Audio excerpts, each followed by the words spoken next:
What's up, family? It's your boy Chappell coming to you with another episode of Recap Kickback.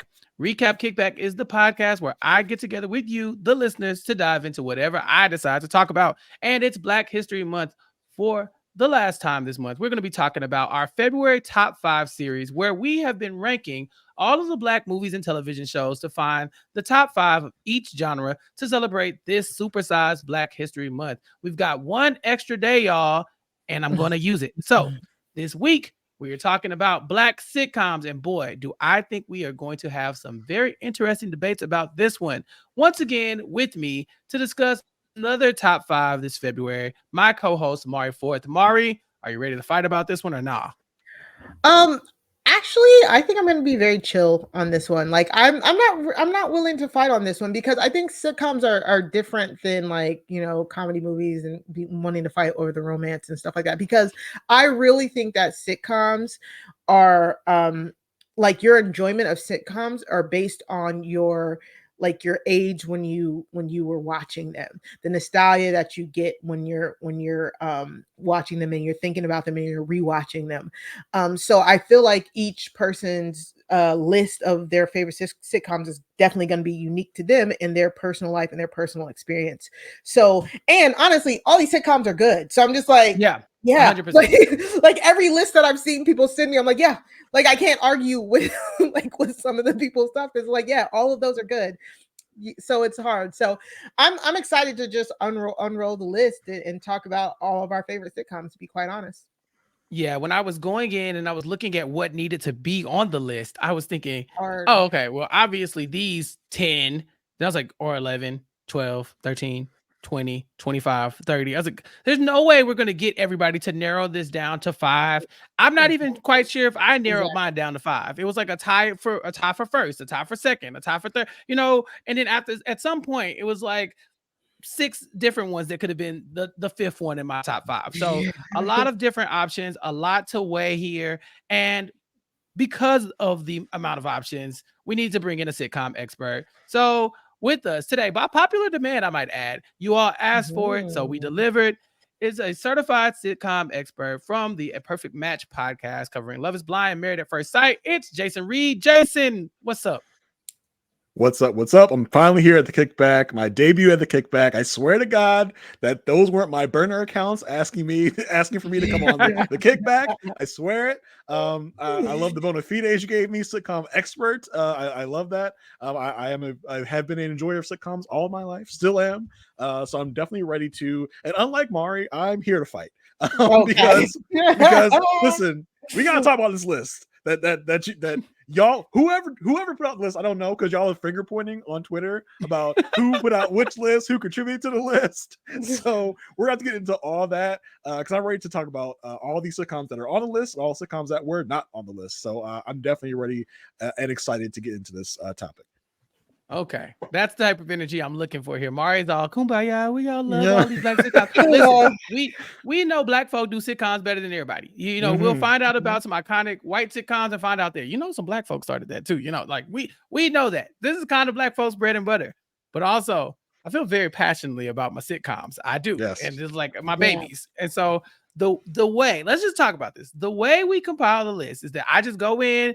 Sometimes I'll ask a bunch of different groups on Facebook or people and just like, hey, what are your ideas about this? And I'll just compile a list with the most suggestions we get. I went and found some of those like top 100 sitcom, blah, blah. And I started compiling the list. And then very quickly I realized I had 30 something on the list. I said, okay, boom, narrow it down to solid 15, 12, 13, da, da, da, da. I sent it to Mari. I'm like, 12. Boom.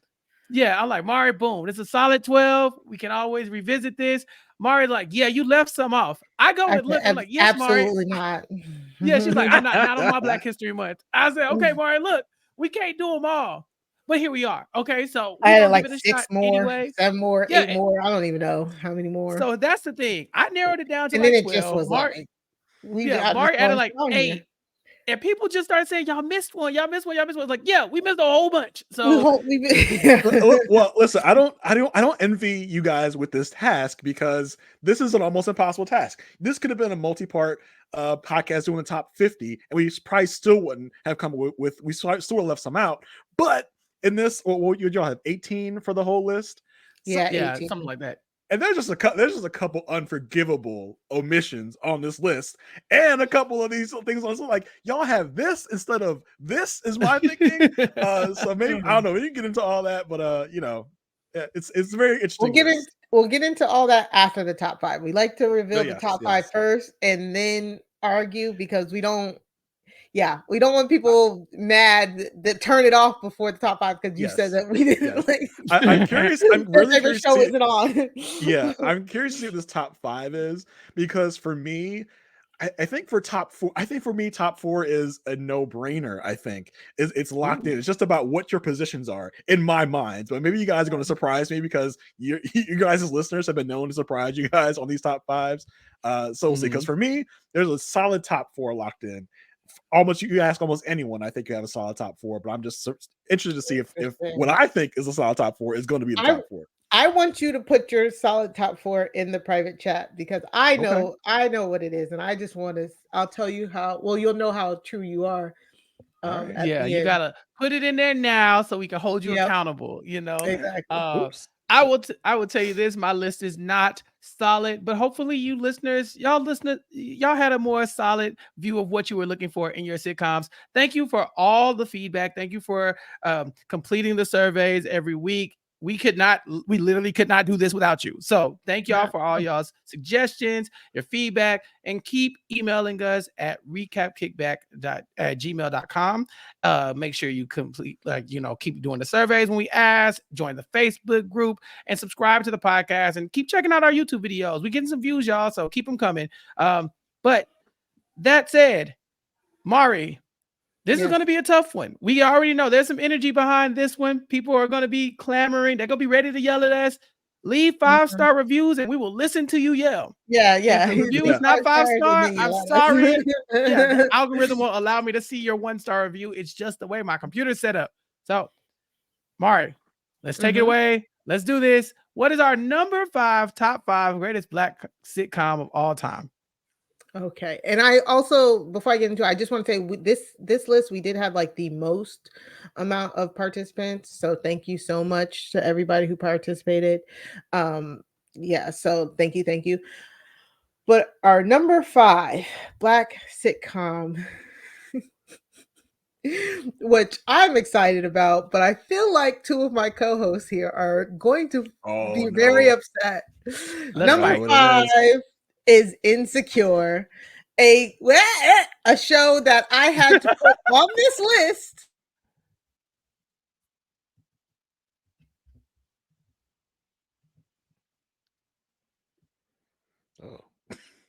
Okay. So I actually had to fight to put this on the list, but Insecure comes in at number 5, which means that I was right. I mean, I feel like this means that I was right, that I should have put it on the list because all of our wonderful participants placed it at number 5. Chappell, tell the people why you don't think Insecure should be on this list, even though we had some really good feedback on Twitter about why it deserves to be on the list. We had some good Twitter conversations. I will give you that. Yes. Here is my bone to pick with Insecure. Insecure, we love the show. Mari and I talked about the show on the Connect on Post Show Recaps. That is still available as well. If you go subscribe to the Connect on Post Show Recaps, you can get the archived conversations with Mari, myself, and LaTanya talking about Insecure. Anybody who knows me knows I love the show. The question that I'm asking is this show a sitcom? Now, we learned on Twitter that due to some technicalities and like an award season, it does qualify as a sitcom. Yes, it does. But Jason, Insecure is not a sitcom in the same way that some of these other shows are. In fact, Insecure and maybe one other show are the only 2 shows that are very different than the typical sitcom format that we get. So Mari interjecting Insecure, an outlier, and saying, look, it's because I was right. I just don't think that makes sense. How do you feel? That's right. So for me, there's a technical definition of sitcom. Fine. Your Insecure fits that. Your technical definition. I just don't feel sitcom when I think about Insecure, when I watch Insecure. I don't feel it. I feel most sitcoms are jokes per minute are high. Something like an Insecure, I don't think the joke per minute is high. Most of it, I would It's classify set up. Insecure as like a dramedy type of thing. Like there's a lot of drama with the comedy. Most sitcoms you have are mostly comedy, I think. So that's why I think Insecure, and I think Chappelle, you and I think about the same show when we talk about another show on this list. For me, doesn't fit the definition of sitcom. Just for me, just say Insecure does not feel like a sitcom. Okay, well, welcome to the 'Cause list it's of not top one. 5 greatest Black TV shows. Y'all feel better? What I Y'all mean, feel listen, better? if it was, No. maybe I just and listen. I can't even talk that much because I have not seen all of Insecure. I've seen yeah, quite a bit of right. Insecure, but I haven't seen all of it. But I will say what I have seen for me is just like I don't feel sitcom when I look at this. If we're talking about Black shows, I mean, I still don't think it would be in top 5 for me, but you know, we could talk about it, you know, down the line. But I don't see it as a sitcom for me. I'm with Chappelle on that. Yeah. So that's the thing. I get it. So in our conversations about sitcoms, there it is. There's Insecure. So in our conversations about sitcoms, we talked about what basically constitutes a sitcom. And on Twitter, we got some really good feedback from a lot of people who were, quite frankly, the Insecure army was out, and Mari sent for the people, and they came in droves. No, I didn't send for them. They came. They just came because they know what's up. I didn't send for nobody.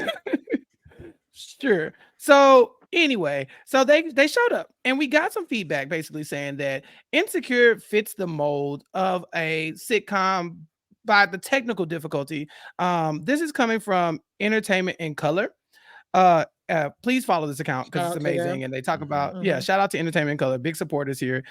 They say it was a dramedy, very similar to Orange is the New Black, but due to Orange is the New Black basically changing the reason, like the definitions of sitcoms, the category, we get to add shows like Insecure. So so Orange is the New Black was a dramedy, drama more than comedy. That was an hour to circumvent the competition of awards season in the drama category. They submitted themselves as a comedy and racked up awards. So most of the awards, judges changed the rules to submit as a comedy. You had to be 30 minutes long. So based off of what we know, Insecure is a 30-minute comedy. There's drama as well, but it is a 30-minute comedy, and that is the definition of sitcom for award season. And so if you notice, we don't get 1-hour episodes of Insecure, despite demanding them season after season.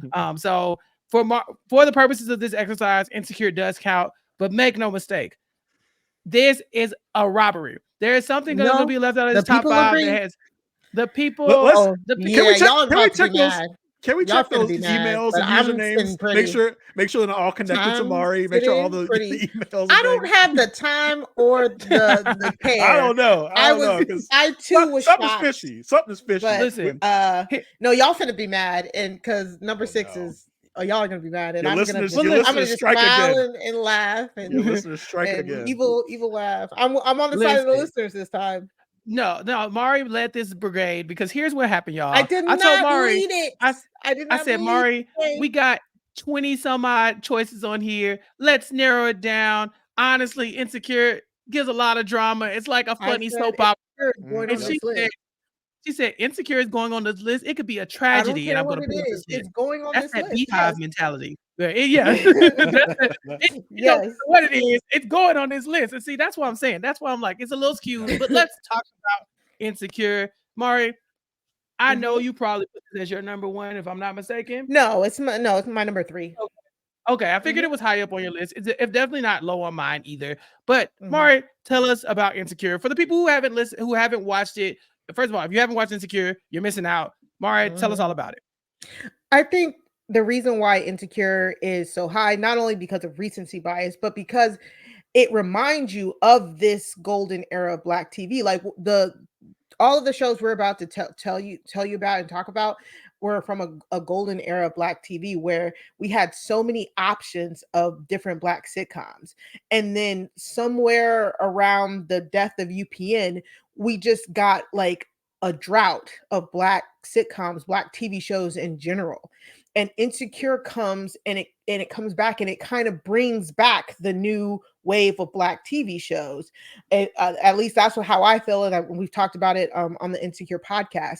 So it felt like before Insecure came out in 2016, felt like we didn't have any shows for us that were made for us. And that's what I love about Insecure and Issa and her writers, because this feels like a show that is supposed to connect with the Black audience while also telling a very narrowed point of view and perspective from Issa and from Molly and her friends. Like, I don't think she overextends herself by trying to cater to every demographic, but she does it in a way that is culturally relevant, where if you're Black, if you grow up in this shared communal we all live the same life type thing, that you can still connect with it, even though it might not be specifically, you don't know what it's like being a late 20-year-old dating in LA. So I love Insecure. I truly feel like this and Issa Rae and all these and a couple other TV shows we'll talk about brought back open the door for us to see more Black TV shows and more Black focused stories. And I just love it. It is in my top 5. It is my favorite, most recent Black sitcom, and I'm glad that it's top 5 here. I think, again, I was right, and I think Chappelle's just mad because I was right. I am mad, but I am not mad because you were right. I just think a lot of people were just incorrectly assessing what a sitcom is, because I think Insecure is one of the best television shows we've ever had. But do I think it should be in this category? No. And it's because, to me, it's more than a situation comedy. This is a drama. This is a drama about Black millennials, and I think it speaks to our demographic because we are Black millennials. So it's kind of like, for the classic sitcom is more about like the like family building portion of your life, right? Where it's like, you got my wife and my kids, or I'm dating and then we're gonna have a child eventually. We get married, we settle down. It's me and my friend. Like, this was very much navigating that unknown space where you're trying to figure out, when are you going to get married? What are you going to do? What's your career? We don't see a lot of sitcoms like that in general, and that's what I think makes it an outlier. I think it's a great show. I love the show. Which is kind of funny that you point that out, because I was thinking about this a few years ago. Like, as a kid, this is what we saw. We saw the family unit. We saw like the end game, but nobody helped us for that middle portion of life. And I love that Insecure is one of the ones. And I think that's why like white people like Friends, and Black people like living single. But like, I think not a lot of shows tell you that middle piece. So I like that Insecure did that. Right. Jason, your thoughts? Yeah. No, I was just saying that, like, a lot of times I think we get like people who are actualized in their sitcom, right? So we know a person who, I started a business, or I am an owner of a company, or I'm the editor of a magazine. You have those people, and we know, like, we're watching the show about them in their careers, right? Or even if they're just a comedian or something, or radio host, whatever it is, we watch that. In Insecure, we watch people become who they are going to be for the rest of their lives, or a version of that. And so, like I said, it's to me, it's more than a sitcom. I'm not saying that it should not be in the top 5 of any given list. I just think that there's probably a better category to put Insecure in. But yeah, Jason, I know you haven't finished Insecure. What are your thoughts about it? Because this show has racked up award nominations. It has put a lot of Black creators on the map, including Issa Rae. But you haven't finished it yet. I know you plan on finishing it eventually. You probably need to, or you're going to be left off of all these sitcom lists. So what are your thoughts about Insecure now that in your early stages of watching it? I think Insecure is a really like nuanced look at the Black experience, which you don't get with a lot of these other shows. You get a lot of these shows that talk about the Black experience, but Insecure is pretty much that's a big focal point of the series. And I when I go back to the definition of sitcom, I think about laughs per minute, jokes per minute. And I think Insecure, while it does have a lot of comedic elements, a lot of funny stuff, the laughs per minute aren't as high as a normal sitcom would be for me, which is why I would leave it off of sitcom list. Insecure is a great show. And like Mari said, it really gives you an insight into a certain lifestyle, a certain person, a certain demographic, and that's great. And it really gives you an inside look at the Black experience, which is what I love too. But again, sitcom for me, no. Yeah, I feel like I'm missing the laugh track, live studio audience, and the clapping. I think that if I'm not getting like a woo, it doesn't feel sitcom. I mean, in most recent years, that has the sitcom brand has changed as well. So we think about things like a Blackish or a Abbott Elementary, that we don't have laugh tracks, but the jokes per minute are still high in that sitcom range. For me, that's why I would leave Insecure off this list. Yeah. And so number 5, Insecure. I know Mari's happy. I know our listeners are happy. This does reflect your votes. So that's what we have for number 5. Mari, tell us about number 4. So number 4, I mean, I don't think it really needs an introduction, is the Cosby Show. Number 4. Yeah. Mm. Jason, do you want to start with the Cosby Show? Fine. Listen, the Cosby Show was an influential program of its time, right? This was one of the first real sitcoms that showed you an inside look at a fully functional of a family unit that was intact, that was great from the Black perspective. So what it did for sitcoms, what it did for Black people in the moment was great. Now, of course, we have to address the elephant in the room of who was at the center of the Cosby Show. Awful, terrible human. But I'm someone that can separate the art from the artist, for different things. I still give the Cosby Show its credit, its due of what it did, and it was a really funny show. It had, it hit on all of the demographics. You had the mom and dad dealing with the kids. You had the kids at different ages, so it hit a lot of audiences, which is why I think it was so influential and so important in its time. Yeah. I mean, I'd have to agree. Bill Cosby, if you remove Bill Cosby, the person, and what he's doing outside of the Cosby Show from the conversation, this is one of the most iconic television shows of any genre of all time, because it does really show you that in a time where people thought Black people could not be doctors and lawyers and have a successful, rich family, and be in a nuclear family and have, kids who go on to be successful, who go to college. Like, it was very much breaking down a lot of stereotypes for television shows in a way that other shows just had not done it. And they did it for like years, for over a decade. The Cosby Show goes so long that the kids are grown-ups by the time it ends. You know what I'm saying? And they have kids, like, you have to bring in a new slew of children to now do the Cosby Show thing just because they're running out. It also gives life to other sitcoms that we may or may not talk about today on this list. The Cosby Show is an iconic piece of television. I don't think there was a time when I was a child where I didn't know this show existed. It was always on. It was something I always knew. It was a family that I looked up to. And I don't have any aspiration to be a doctor or a lawyer or anything like that. But at the same time, I knew it was possible because I saw it, with your own eyes. There's a lot of people who don't get to see representation and for like professional fields. I remember the first time I met a doctor, like a PhD in real life. I remember the first time that happened. That vividly stands out to me, a Black PhD. And prior to that, I knew the Huxtables, you know what I'm saying? And so it was like, for me, that kind of thing really matters. And so I appreciate the love that the Cosby Show gets. Again, this is not a conversation about Bill Cosby, but this is a conversation about the things that the Cosby Show does and the way it highlights the Black family. And I'm actually surprised that it fell at number 4. Yeah, I think the Cosby Show is actually a great time capsule of the Black middle class before the ravishes of like the crack epidemic, the 3 strikes laws, like prison industrial complex, and how like a lot of us were like, there was a good portion of this, and then just circumstances, that didn't help kind of ravish the community. So I do appreciate it for everything that it has done for the community itself. But I personally have no connection to the show because I didn't watch the show like that. It was done by the time I was 3, and I make the very terrible joke that because people are like, but when Bill Cosby got arrested, they're like, but that was everybody's dad. He was our dad, and blah blah blah. I'm like, I had a dad, so I did not need Bill Cosby in my life. Like, and again, maybe because I was Black middle class and I saw all of this on a normal basis, that it was nothing shocking or surprising to me. And I just did not, I was like, okay, cool. Like I really never watched the Cosby Show, like to the point like I could tell you a favorite episode or anything like that. Like I didn't watch it.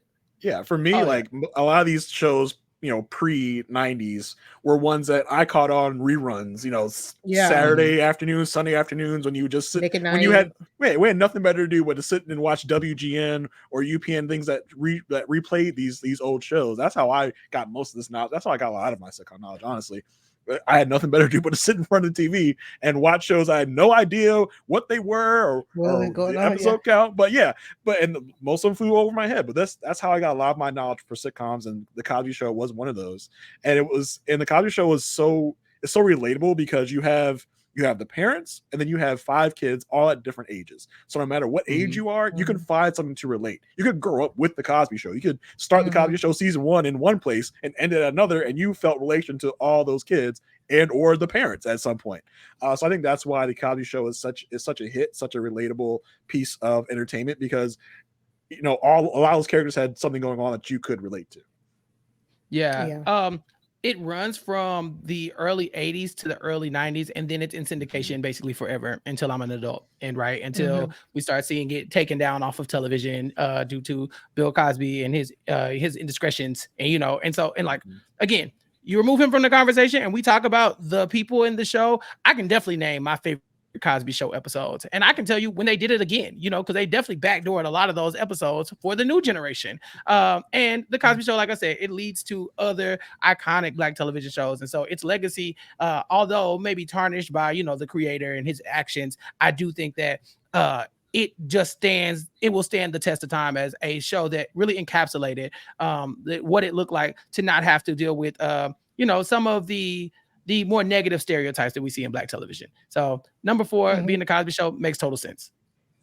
But this means that my solid 4 is not the solid 4 I thought was going to be in the top 4, which to me, one of these 4, the fact that Insecure came and knocked one of these off the spot, to me is crazy to me.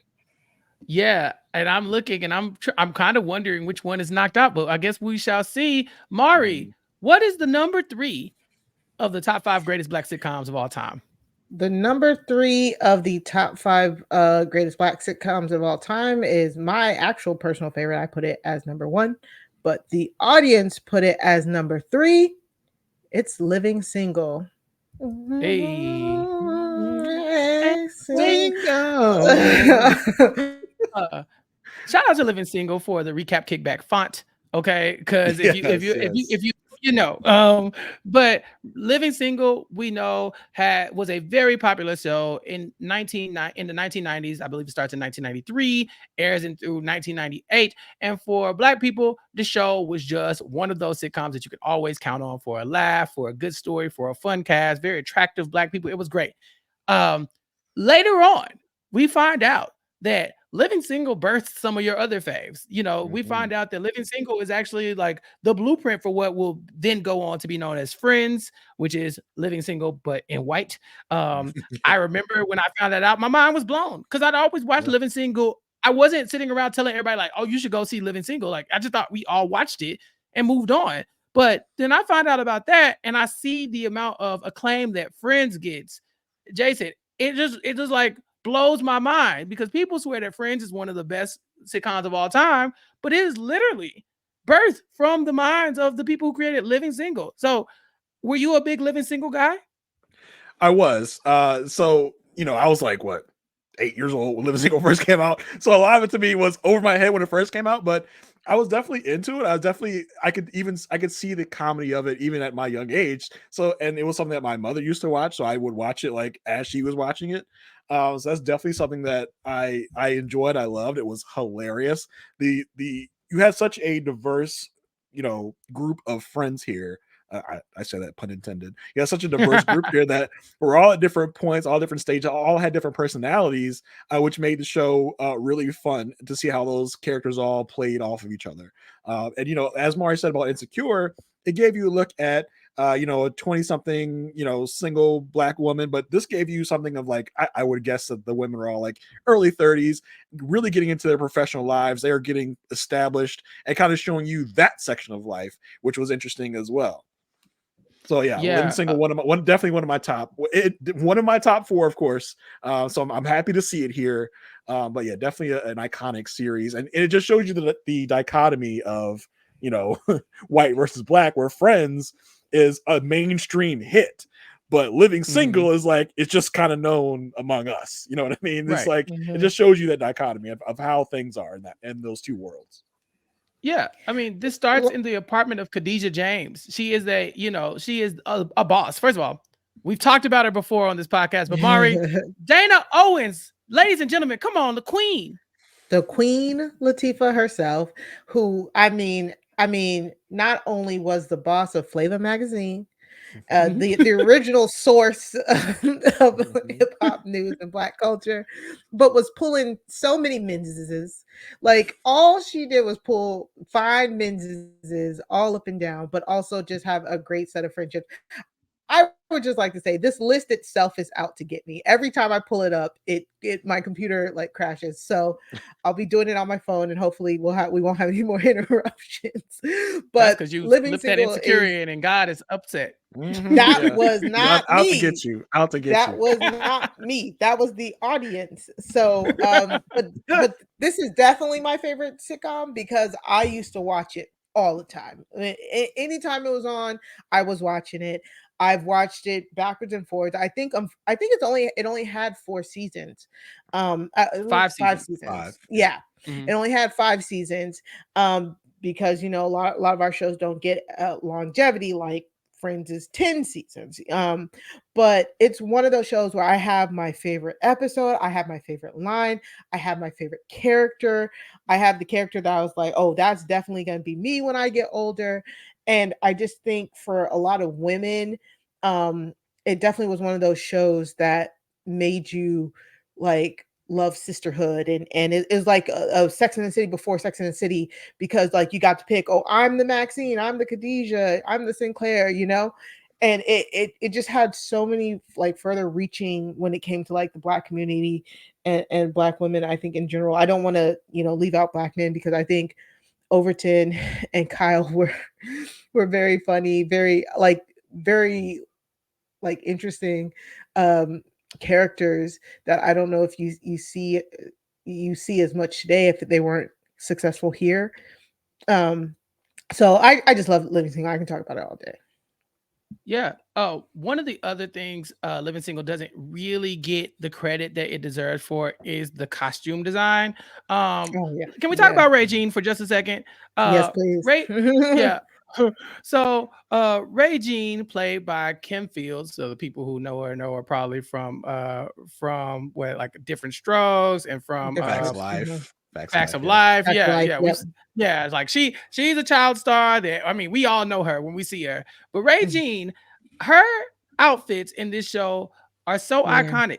The creator, the costume designer, I believe, Brenda Cooper, who does her looks for the show, is also the person who did Regine's looks. So CC Designs, CC does I guess is the costume designer behind Regine's looks, but Brenda Cooper borrowed from them as well. So it's the same stylist. So if you go and look at Fran Drescher from The Nanny and you look at Regine, they're wearing the same clothes. Now, mind you, Fran Drescher is lauded as like this big fashion icon in the show The Nanny. Yep. Right. She's wearing all these expensive clothes despite being a broke ass nanny. She is dressing to the nines. Regine did it first. It's the same She outfits. You did. can Google them. Yeah. So just Mhm. another way that this show impacted television in a way people just don't know and aren't talking about.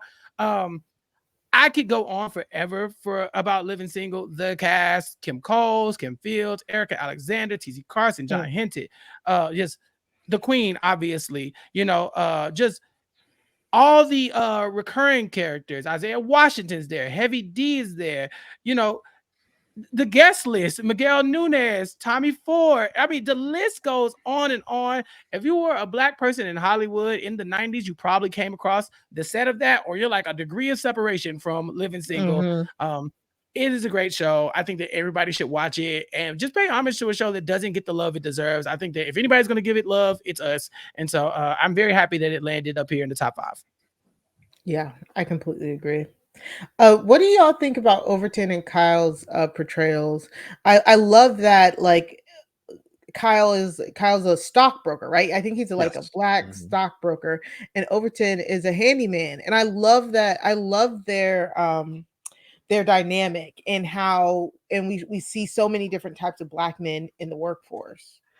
They were almost like the Black Bert and Ernie, right? Like you Yeah, had the odd couple. yeah, you got Kyle who's got swagger, he's a little bit of a Rolexes. player, yeah, Rolexes, and then you got Overton who's just kind of this lovable goofball who, but both are just stand-up guys. You see different points in the series where, like, I know Kyle dealt a lot with where he worked, having to stand up to racism and prejudice in his workplace. They had a couple different storylines dealing with that, and they got the romance between Overton and Sinclair, one of the OTPs of Black sitcoms. So with those two guys and the way they kind of just meshed in with these four women was really fun and really interesting. I loved the interplay between all those people. Mari, was your favorite character Max?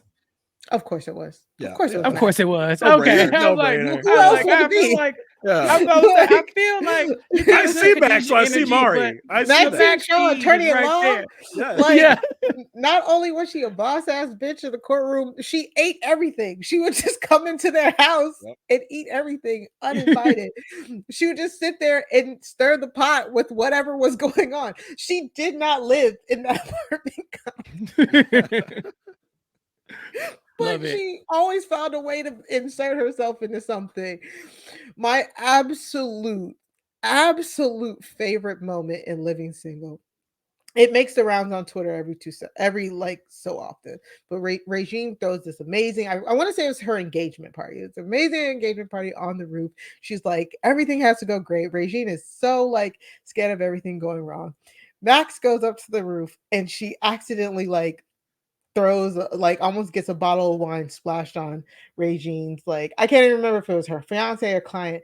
Regine dives in front of the wine and then it is just a slow motion shot of Maxine slowly running away from the scene, but she's the only thing in slow motion.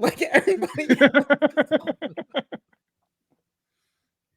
I can watch that clip every day for the rest of my life and it will never not get funny to me. It will never not be funny to me. And that show really is my favorite sitcom of all time. I love it. It's such an interesting model as well for friendship in when you're later in life, right? When you're in your 30s or whatever, just to show you how you want your friend circle to be. Y'all want to be so close you can just walk into your friend's apartment, just eat all their food. I mean, so some of these shows in these lists are also good models of family, of friendship. I think Living Single was a great instance of that for friendship. Yeah, and speaking of which, it also it's titled Living Single and stuff like that. And Khadijah, Regine, Max, they were single for most of the show, but it didn't feel like a desperation thing. They were centering everything around men. You know what I'm saying? It didn't feel like that to me growing up. It felt like these women were living their lives. They're meeting men out there. They had relationships unfolding. There was a whole bunch of relationship drama, but nothing felt desperate or male centric and stuff like that. Yeah, great show. I think we could go on for hours about this show, which is incredible because it's not number one on our list. Mari, what is actually next on our list as we approach the top 2 of the top 5 greatest Black sitcoms? Yes. So number 2 of the top 5 Black sitcoms is A Different World. And technically A Different World and Living Single tie, actually. Oh. Did not see that coming whatsoever. I didn't either. I do remember A Different World. I do remember my mom really trying to make me sit and watch that because college, HBCU, but I still never revisited it as an older adult. But it was in my mid-range of my list. And I am surprised that it beat out Cosby Show. I think it is a momentous sitcom. It's one of those sitcoms that really did change the game. But I just don't have any nostalgic connection to it, unfortunately. Mm-hmm. I think I'm probably the same boat as you, Mari. I have distant memory of A Different World. I couldn't name you every single character. I mean, I talked about Overton and Sinclair being OTPs, but then you got Dwayne and Whitley. Those are again also at the top. But yeah, I remember liking the show. I don't have I couldn't name you a favorite episode, right? Like exactly.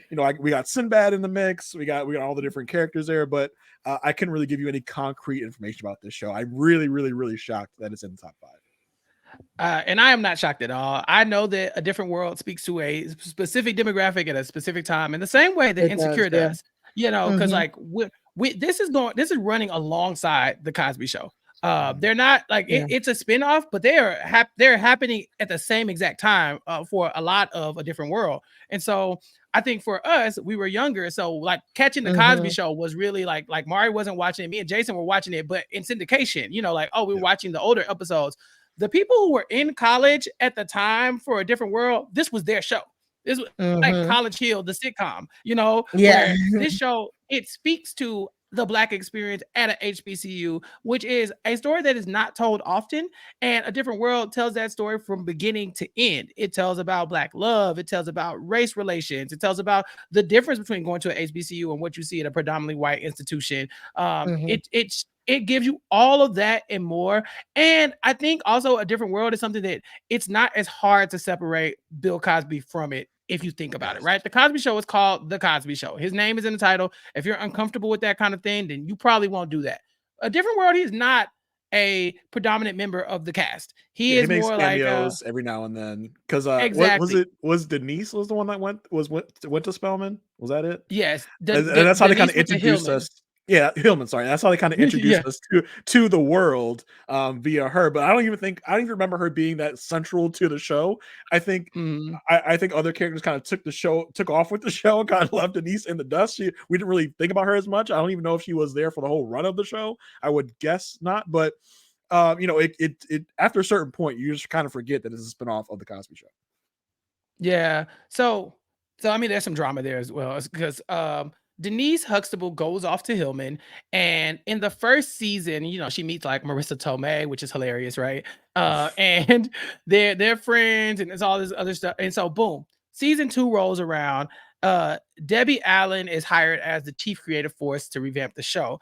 So it's like there's a very stark difference between season 1 and season 2 of A Different World. But during the summer of 1988, according to Wikipedia, because I'm reading it, Lisa Bonet announced that she and her husband Lenny Kravitz were having a baby. Debbie Allen was in favor of having a pregnant student in the show because it's real life.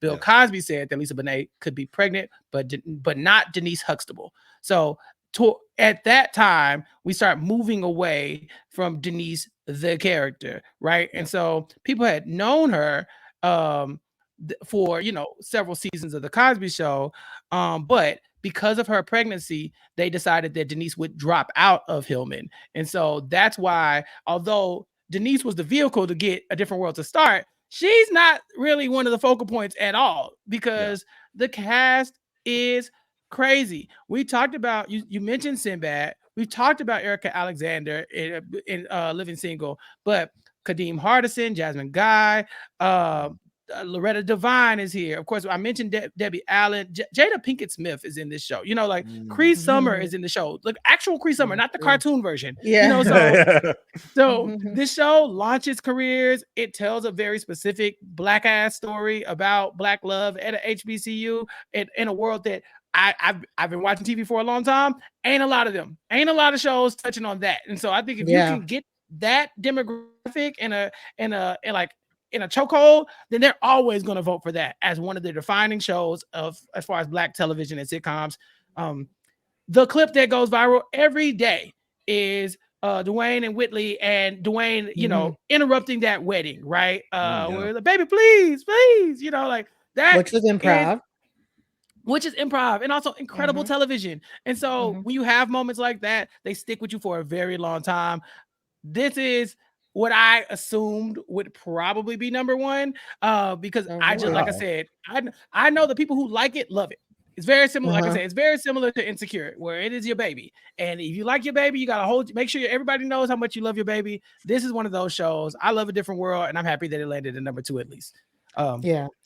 What's so interesting about this list so far is it covers different eras of a person's life, right? I think that's really something that's really interesting to say about this list so far. So I definitely I am shocked. A Different World. So I just didn't think A Different World was as you know, in comparison to some of these other sitcoms, I just didn't think it was that high on the list there. Yeah, I think also is you got to think about our reach as our age range as well, right? We send this to the people that we know and that we know will fill out the survey. And so I think a lot of these people in this same area have the same kind of lived experience in a lot of ways. And so we vote very similarly because I do think there's probably younger shows or even older shows that have been snubbed to this point. Because I'm not, there's a few that, I mean, if we don't talk about it, people will riot. So, Mari, with that said, let's go ahead and get into number one so that we can address the rioters.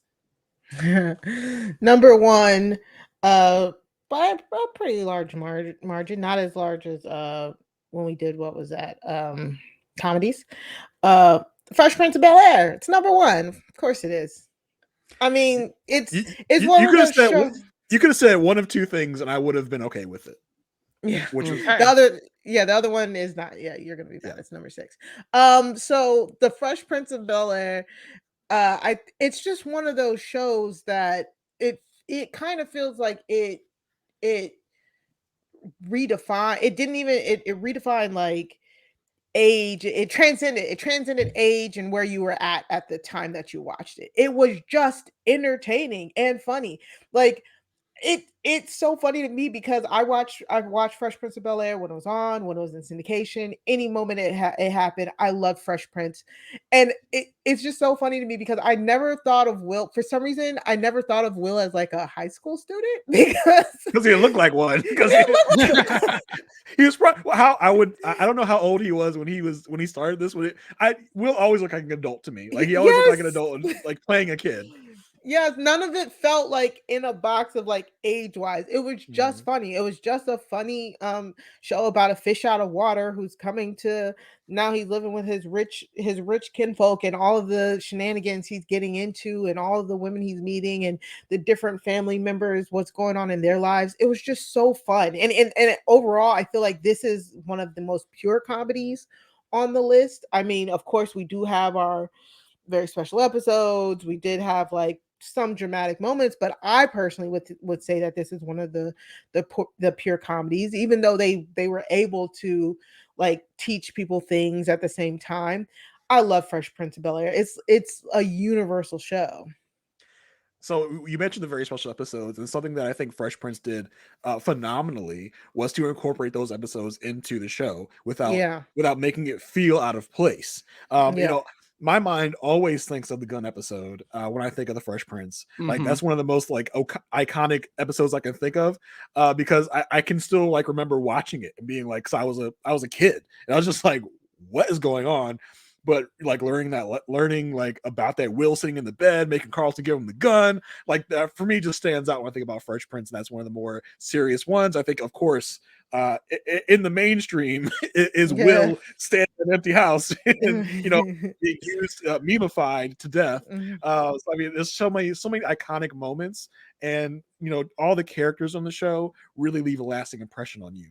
Uncle Phil's like my dad, right? Like thinking about these sitcoms, thinking about who you are as a person. Like I did not grow up with a father figure in my life, so like Uncle Phil was my TV dad, right? Like so that was so interesting to see that and to see how he dealt with Will and how Will and Uncle Phil played off each other in these different situations was great to see. So I think all the characters in the show are all feel fleshed out and all feel like they you know who they are. Yeah, it gives like a younger spin on the same take that the Cosby Show gives, really. This affluent Black family, right? But then they bring in this outlier, this twist in Will Smith, who's from West Philadelphia, born and raised, obviously. And he comes in and he is like a fish out of water. So you see the two, you get to relate to both sides of this, kind of like the affluence, but then also kind of being in a situation where, oh my God, I ain't never seen no money like this. I ain't never seen nothing like this happen before. This is new to me. And you see Will navigate all that stuff.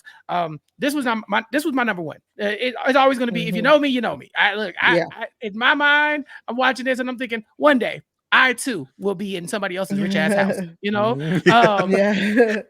It really you just aspire to be the Will. Yeah. yeah. I'm definitely like, I don't want the money. I want to be around the people with the money. Yeah, but yeah, no, that it really did speak to me as a kid. I watched it throughout the 90s, unlike some of these other shows that were pretty much in syndication during the 90s. We got to watch this in real time. Will Smith being 21 as playing 16-year-old Will and yeah, exactly. And this that's probably why he never feels like a kid. But we follow Will through high school and through college in this show. And so it does very much the similar things that the Cosby Show does, encapsulate some of the parts of a different world with watching Will and kind of, you know, in his blackness, you know, in a space that is largely considered a whiter space, right? But with a black family as well that is in a space that is also wildly considered like something that you wouldn't see on normal television or on every TV show. That's why it stands out. The cast is amazing. The people who are on this show, they never shake their character. They never shake their character. Will Smith is always the Fresh Prince. It doesn't matter if he is the highest paid actor in Hollywood. You will always know him as Will Smith. Uncle Phil, there's nothing else that man could do. He was always going to be Uncle Phil. Aunt Viv, light skin and dark skin. You know them both. You know what I'm saying? So this is not a surprise to me. This is on par. This is exactly what I thought was going to happen. Fresh Prince, #1. You know the show, you know the theme song, it's all iconic. There's a spinoff that actually gets into the grittier side of what this could look like if it wasn't a sitcom. If you haven't watched Bel Air on Peacock, this is your official endorsement to check that out. I'll be covering it here on Recap Kickback, of course. But yeah, so Fresh Prince of Bel Air, what else could you ask for in a TV show? But I'm not gonna lie to you, Mari. This is not the top 5 I thought was gonna be. I'm kind of like, not interesting. At all. Yeah, it is very interesting. Yeah, Fresh Prince was my #2.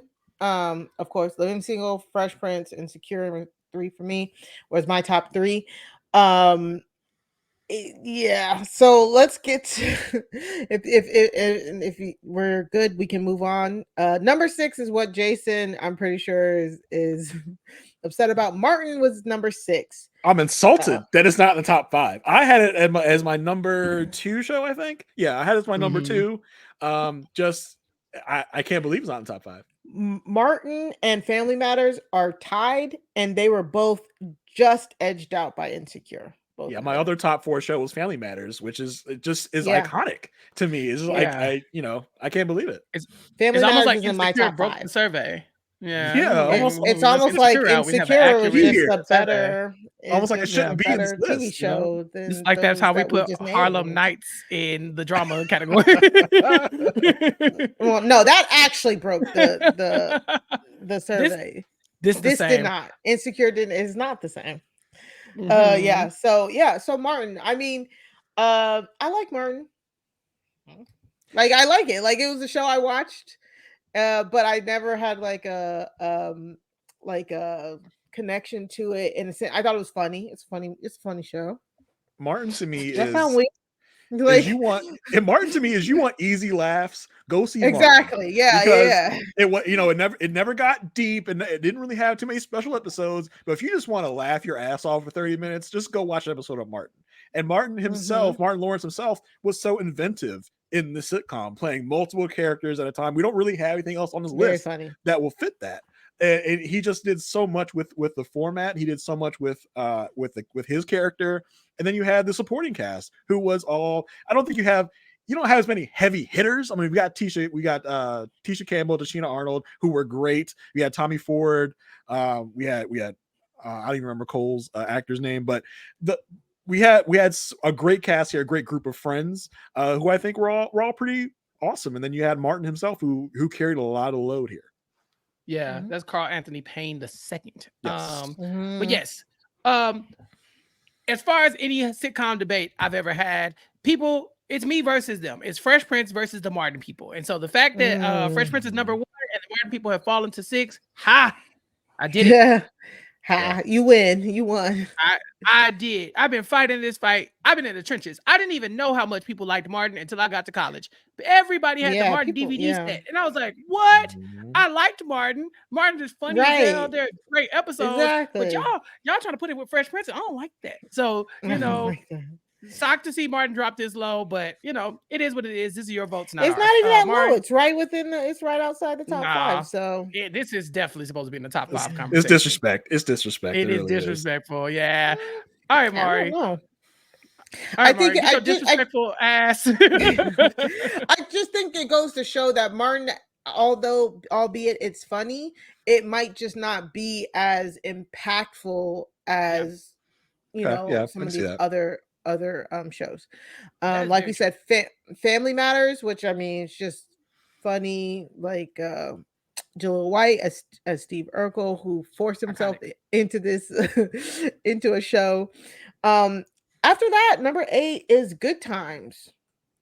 Another one I'm surprised is so low. I think again that in the conversations I've had with people, the sample set, this is like we're a younger group of people, so maybe. Exactly. But the people of a certain age will tell you that all of this, it don't happen without Good Times. You know what I'm saying? Good Times paves the way for a lot of these conversations, and it does it in the opposite way that a Fresh Prince or a Cosby Show will do, where you're not showing affluence, you're actually showing poverty and what that looks like in the Black household. And that is something that was very relatable for the time. Jason, are you a big Good Times guy? I'm a big Good Times fan. I just think for me, it didn't crack my top 5 because when it might be controversial to say this, but when I come to a comedy, I want to laugh a lot. I feel like Good Times was a lot more often than not heavier than some of your other shows on this list. I think it expertly dealt with these topics and showed relatable content. But I just think when I'm thinking of like what are my greatest sitcoms, I think for me, what I laugh at the most, what I have the best time with, is sometimes Good Time is just real heavy. Like you'd come into an episode and you'd be like, oh my god, like they dealt with it great. They gave you some good laughs inside of the heaviness, but sometimes just like, man, I just don't know if I want to do like the heaviness of Good Times today. You know what I mean? Yeah. The struggle. Yeah. The struggle was real. Shout out to Florida Evans, who, people have a very fun outlook on Florida Evans, who we know as one of the protagonists of the show. But as people have gotten older, they start to tell you that she abandoned her children. This is a villain. This is a villain. Is a villain of the series. And if you watch Good Times, knowing that, you might look at it the same. But it's Black History Month, so I just want to give a shout out to Esther Roll. So Rights Awards honoree, Yale graduate actress, carrying Good Times on her back, but also you want to talk about iconic lines. Damn, will be in any list. It must be. I believe that even made its transition to Martin at some point, because I think I can vividly see Pam saying "damn." All right, Mari, what's next? Atlanta is next at number 9. See, this is the other one. I was like, I don't know how we can put this. There are episodes of Atlanta that I didn't laugh at. Not to say it wasn't a great show, but I put Atlanta on here. But I do agree that it could have been not on here. Yeah. Oh, but Insecure there's no way Insecure couldn't have been on here. But Atlanta, I think Insecure is closer to a sitcom than Atlanta is. They the same. They're not. I loved Atlanta. Mari and I talked about it on the post show recap. Check it out on the Connect. LaTanya was there. It was a great time. We loved the show. We broke down the episodes. It was very nuanced. It was very smart. It was very funny. But to me, it didn't give sitcom energy, and so that's why it wasn't in my 5. Yep. Yeah, agreed. My Wife and Kids, surprisingly for me, is higher than a lot of like some of these other shows. It comes in at number 10. I liked My Wife and Kids, but I think by the time My Wife and Kids had came out, for me, I was done with the sitcom genre. I was older. I was in that mid-20s, I want to say, area, maybe not that old, but I was over sitcoms when my Wife and Kid came out. I remember watching it, but it being like, okay, it's whatever. I have My Wife and Kids at 6, so I had it in pretty high regard. Okay. I love that show. I've never been done with the sitcom genre, Mari. So I've been in those streets. I just thought Damon Wayans was so hilarious in this role. It came out later than I thought, so I wasn't old. I just didn't connect with it. I'm sorry. Keep going. Yeah. and just the selling point of this show was to watch Damon Wayans like roast these teenagers every episode, and it was always so hilarious. I think you guys, that made this list. I think this is the only Wayans on this list, which is a crime to humanity. Because we can talk about the other Wayans, but I just thought it was hilarious. I thought it was funny. I thought it was a fun show. Yeah, loved it. Loved it. I Loved it. I didn't like what it was when they switched out the daughter. I didn't like when they switched out the daughter. They did that so early in the game. That was like season 1. Megan Good. And I did not like what's her face, the girl that they replaced her with. She could not act for crap. So they replaced 2 dark-skinned women with light-skinned women at some point. Yeah, Jennifer Freeman. Oh my god, she's so bad.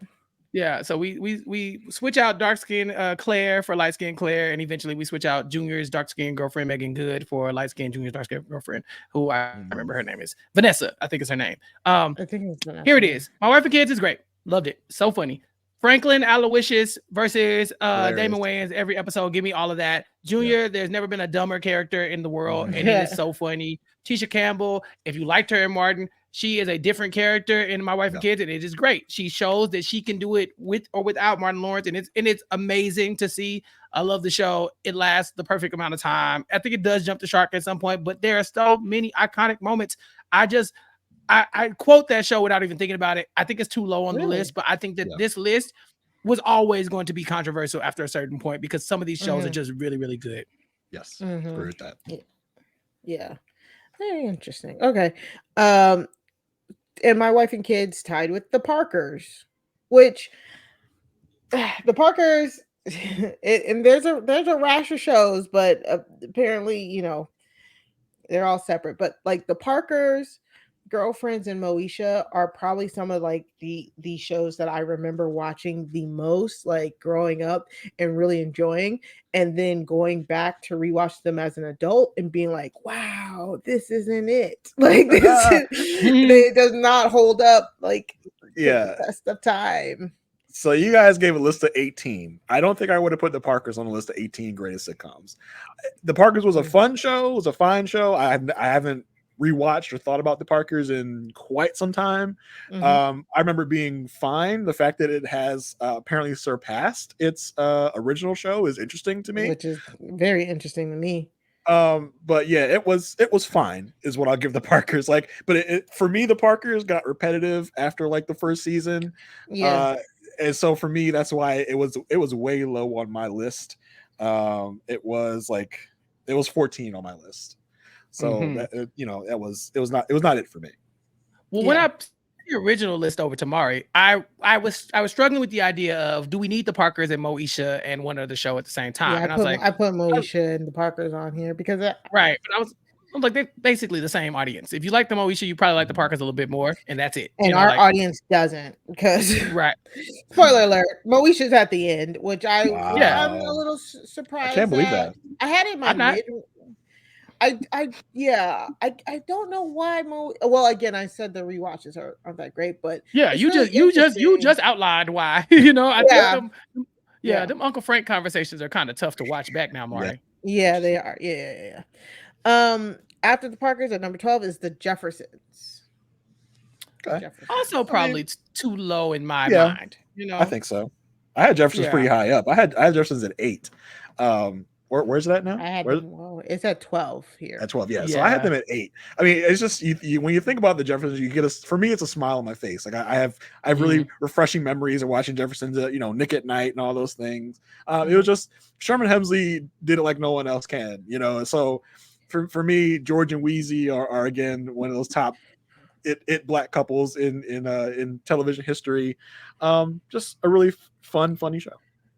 But again, the number 10 through the number 17, it's like only four points separating them. Like, it's like My Wife and Kids and the Parkers are tied, the Jeffersons, and the next one that we're going to talk about, number 13, One-on-One, are tied as well. That's the one. That's the other one I was going to leave off the list. I saw One-on-one. I said, what is this?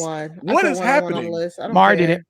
I didn't see Chappelle's like master list. I just saw the 12 that he sent over. So I just put the ones that I thought of like that she was like, immediately oh, you him probably and me forgot on these. here. Yeah. Yeah. So it wasn't out of his 30. Maybe if I had seen his 30 and I would have wanted to add, because I wanted to add more, maybe I would have added different ones. But for me and like some people that I talked to, I love One-on-One. One-on-One was such a good show. And I love the relationship. I have it in my top 5, I believe. I think it's number 4 for me. Ooh. In my top 5, because that I don't think we saw that type of relationship where it's like this is a single father raising a daughter, and the emotion of it all, her being in a new school, her finding new friends, and it just being on at the time that I think I was the same age as Kyla Pratt, and Kyla Pratt was like the it thing at the time. Robert Rashad and his light skinned self were were on that show. It was like I love that show, and a lot of people who like a lot of participants that like showed me their list. It's like one of those shows you either you really like or you don't, and it's kind of like Moesha, same thing. Like it's you either really like it or you have no connection to it.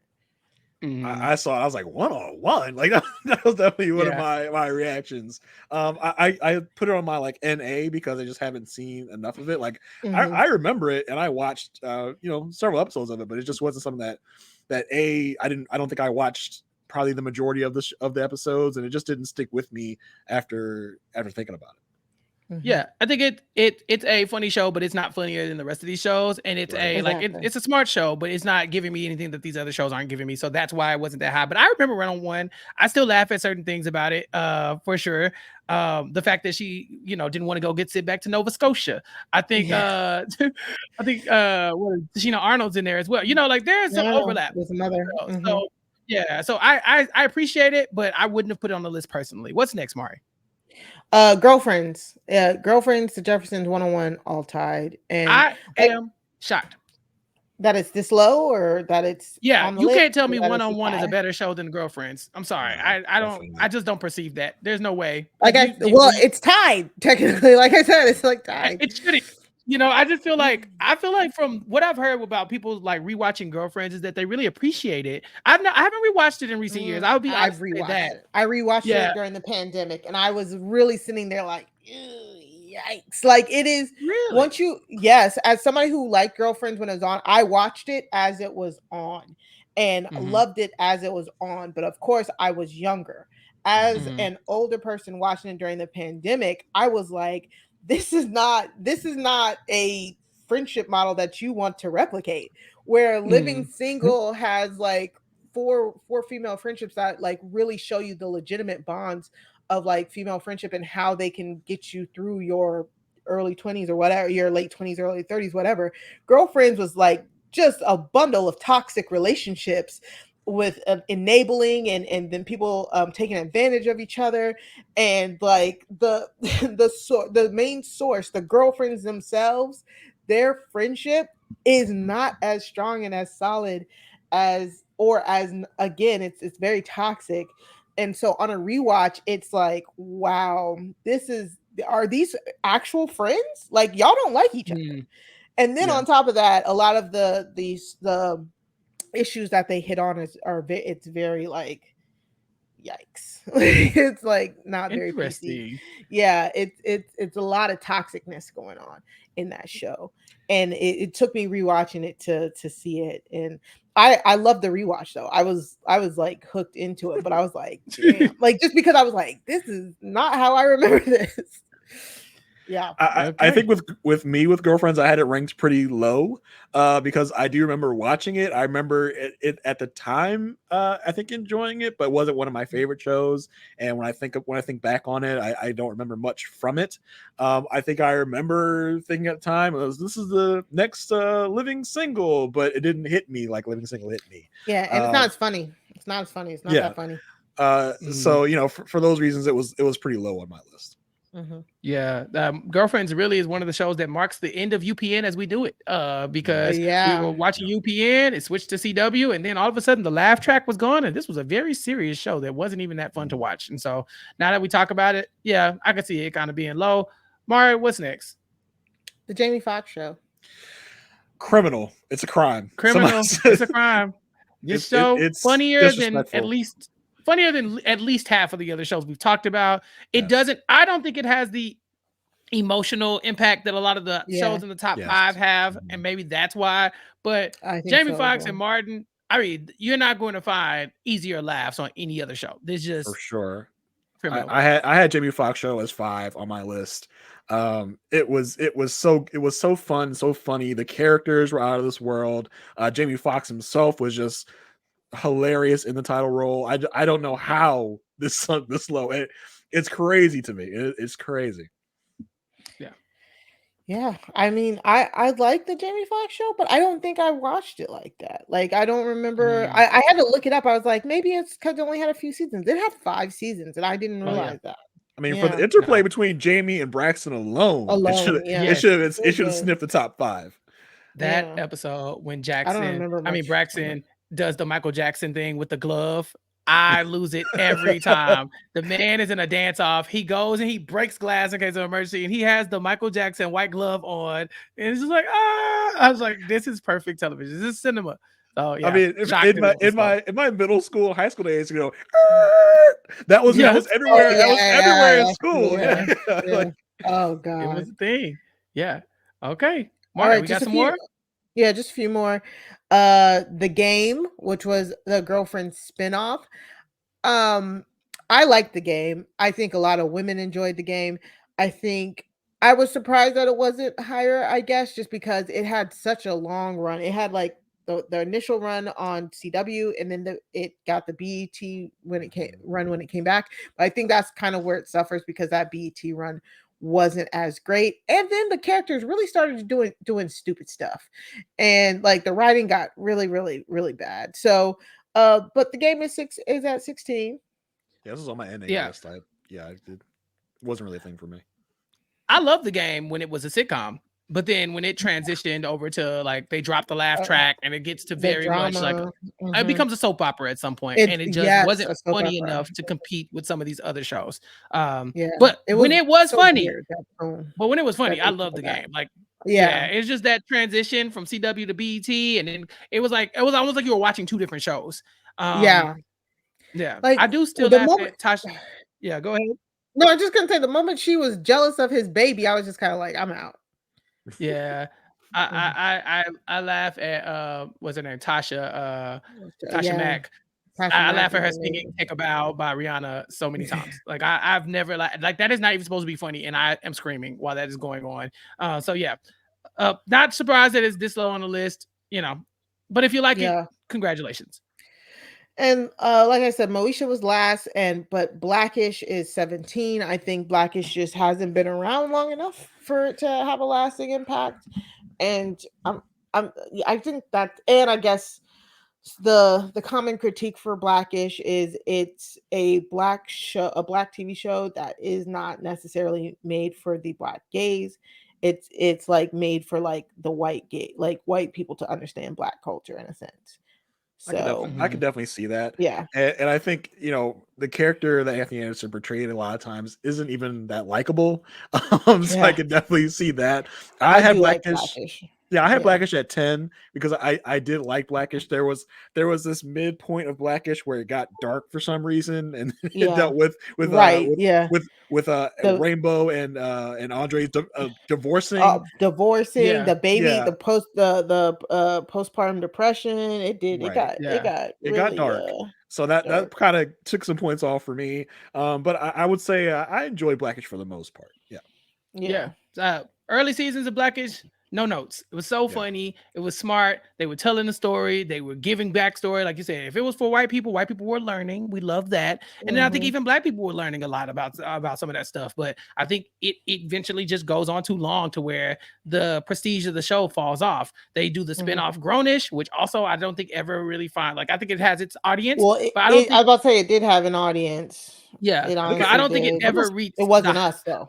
It's almost run as long as Blackish, I think, because I think it's in its like Yeah. 5th or 6th Yeah. season. Yeah. Grownish has its audience, but I don't think it hits the high highs of some of these other No, sitcoms, and that's why I did not include it on the list either. But yeah, I think those early stages of Blackish were really, really funny. And it was just really good TV when it was. But I'm not shocked to see Grownish that is it fell still this. on. Yeah. Yeah, And Grownish is yeah, ending this I knew season. it Yeah. was still on. Yeah. They had. I'm really mad that they had an opportunity to do a different world, and they decided against it. Yeah. Yeah. Zoe, I think her name is, goes to college, and Yeah. she she has a choice to go to an HBCU like her dad, or I believe Mari's HBCU, if I'm not mistaken. Mhm. And then she decides not to, and then we get like a lot of like college drama, but for like from the view of like a black person at a predominantly white institution, A like kind of PWI. making making her own friend group and her own chosen Mhm. family, and then dealing with the normal stuff that happens in college. So a lot of people did Yeah. watch it, a lot of people didn't. But I do think that the people who like Grownish, they've held strong, because that's why the shows keep getting renewed, because I like the Grownish, viewership that it has is strong. Yeah. But Mhm. I do They wish also Blackish was stronger But long term. they but also I'm has also mixed. talking. I'm sorry. What They you also say? had mixed. They had mixed. Was it mixed-ish or Mixed-ish. mixed-ish? That was dead on I couldn't arrival. even tell you what it. I cannot even tell. It's still like it got like a whole bunch of seasons. Again, I don't. It's like I don't know who he was making those for. But when I Yeah. also talk about, oh yeah, Mixish did three seasons. Oh, 2 seasons. But what I'm also talking about was Junior. When Junior graduated, they had he was all set to go to Howard, and was going to Mhm. go to Howard, and then they decided he was going to stay at home, and Yeah. then Mhm. they Now he's decided he on. was Yeah. Grownish. Now Yeah, he's on now Grownish. So yeah. yeah, it's I was that really like a junior led style different world could have really been really cool, but it's Yeah. whatever. I think people But wanted that. I think people wanted a different world. And when they Mhm. didn't get it, it really kind of went like, it'll give a sour taste in your mouth. But yeah. Yeah. So What Jason, it you is. said you had some qualms about what was left off the list, because that's it. That's all for the list. Anything else you want to get off your chest before we go? Yeah, man. Yeah. Oh yeah. First of all, you disrespected the kings of comedy. Oh, Steve like Hart. no Bernie Mac, no No Bernie Mac. Steve Harvey Harvey. The Steve show, the Harvey show. Hughleys. The Hughleys. Yeah. Yeah. The Steve Harvey show definitely should have been on this list. It was a crime to leave that off. You don't have the Okay. Wayans brothers on this list. Come I on. forgot about that until somebody else said it. I was like, oh, Yeah, Wayans brothers that's a crime right there. You have it on this list. I would have put that definitely in my top like 8, probably. Yeah. Mine that were left off. Everybody Hates Chris. I love that show. Yeah. I love that show. It's so smart. I will preach that show into the screaming from the mountaintops. If you don't like Everybody Hates Chris, you are the problem, because that is such a funny show. It's so smart. It's hilarious. I love it. Amen is left off of this show. I remember watching Amen with my granny. Yeah. Amen and 227 probably wouldn't have gotten high on the list, but it definitely should have gotten there. I mean, like we said, you could have made this a top 30 list. I don't like sister. Right. Sister, Smart guy. Yeah. Smart guy. Oh, I love Smart Guy. And honestly, even That's So Raven, like another show where it's like that was such an iconic show for its time that it just, like, for me, I was like, we have to limit this to something. Maybe we do something for maybe the younger shows, or maybe one day we'll go in and really dive into some of these 90s sitcoms, or I think there's so much here. We could do a tournament style bracket. We could really talk about these sitcoms ad nauseum if we want to. And this is only the beginning of Recap Kickback, so we have plenty of time to address that. So Jason, Mari, thank y'all so much for leading and handling this tough conversation with me, because this top 5 is not my top 5, but it is the Recap Kickback top 5, and I'm glad we got through it. Yes, Mari, what do we have coming up next? And all. Yeah, you made it. You made it through. I had to, yeah. Anyways, coming up next week, we will be reviewing Mea Culpa, the new Tyler Perry movie that's out on Netflix, starring Kelly Rowland and Trevante Rhodes, right? Yeah. Rhodes, yeah. Rhodes, and because it is making a splash on the internet, and we have to put in our 2 cents. We'll bring it to the kickback, but we'll give y'all an extra week to watch it, and that'll give us an extra week to set up a bracket style tournament featuring some of these black sitcoms. We're going to be doing a black sitcom themed tournament bracket. So it's March. We're doing the March Madness. So make sure you are following us on Twitter at Recap Kickback on Twitter. You're in the Recap Kickback Facebook group, because we will have like polls and stuff where we'll figure out what the mechanic is, and we'll let you know next week about how we are going to break down these brackets for the Black TV theme songs, and then how you can vote on who moves forward in each one of those brackets. So again, we're here. It's the kickback. Everybody got to join in the conversation. You know, it's the party's dead if nobody's talking. Right. And we talking. We're going to stay talking. And hopefully Jason will come back in the future and join us at the Recap Kickback for more of this. Jason, it almost feels like a crime not to have you back to talk about the theme songs as well for these sitcoms. Would you be interested in doing that with us? I would absolutely love to, because every time we talked about one of these shows, I resisted the urge to sing each one of them. So I would absolutely love that. I've enjoyed my debut here on the Kickback so far. I would love to come back for anything y'all ask me to do. All right. Thank you so much. And Jason, please tell everybody where they can find you and what you're up to in all your many podcasting gigs. You can find me on Twitter at JAYR1085. As far as podcasting, right now I'm talking about the global hit Love is Blind over on the Rob Has Podcast Network, on the A Perfect Match feed, on the Love at First Sight feed. So many feeds and podcast names, I wouldn't even know where to tell you. I'm also talking about the show Married at First Sight over there at the same place, with my co-host Asia Welch. So come and check us out there. If you're looking for healthy Black relationships, this is not the place to go. I'll say that. But for everything else, that's where you can find me at. Dang, so no team AD and Clay D, is that what we're calling them? Yeah, definitely not. Definitely not. All right. And Mari, what about you? What do you got going on over in your side of the world? So me and Matt Scott, we just wrapped up talking about Elimination Chamber over on the Wrestling Wrap Up podcast, where you don't even have to watch wrestling. Just come and listen to me and Matt talk about the fun, weird, wacky world of wrestling with amazing guests. So you go to robhasawebsite.com/wrestling feed in order to subscribe there. And of course, every Tuesday, me and Sarah Carradine bring True Crime Tuesdays to RHAP with the Crime Scene podcast. We just dropped an episode again, Lover, Stalker, Killer, I believe. Yes, I don't know. We dropped an episode. Go check us out at robhasawebsite.com/crime feed. Actually, you know what? The one we just dropped was Mr. Oregon with guest I forget his name. Sorry, it's whatever. I'm tired right now, but I don't know that man. I do not know that man. Oh no, no, not listening.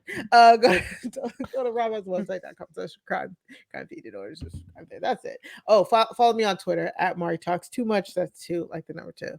I'm mad. I'm mad at my computer, y'all. When are we gonna get the crime scene about the formation of this list? That's what I'm looking for. We need a 30 for 30 or something like this. Like we really need to break down. I love it. Recap Kickback is where we're talking about all this stuff, and you can be a part of it too by joining the Facebook group recapkickback.com/Facebook. Get in there and make your opinion known about these shows and these topics, because we're talking about it all. I'm also talking about Abbott Elementary with Gia. We dropped our first 2 podcasts about that, so check it out. If you like Abbott, we're talking about season 3. Check it out. It was a good time. Also, you can catch me on Nothing But Netflix podcast with Rob Cesarino. This week, my guest is Isaiah 8-Ball Bangers to talk about Avatar: The Last Airbender, the live action Avatar. So check that out. It'll be a great time on Nothing But Netflix. I'm also going to be on Deal or No Deal Island with Rob and Jenny on their Hit It or Quit It podcast feed. So if you're talking about that, come check out what Rob, Jenny, and I have to say about Deal or No Deal Island. It is a great time, I assure you. But yes, keep up with all the stuff that I'm doing by following at Recap Kickback wherever you get your podcast. Go to recapkickback.com to subscribe, to leave a 5-star review, and to let us know what it is that you want us to talk about next. For Jason and for Mari and for me, obviously, that's a wrap. You ain't got to go home, but you know the rest. Peace out.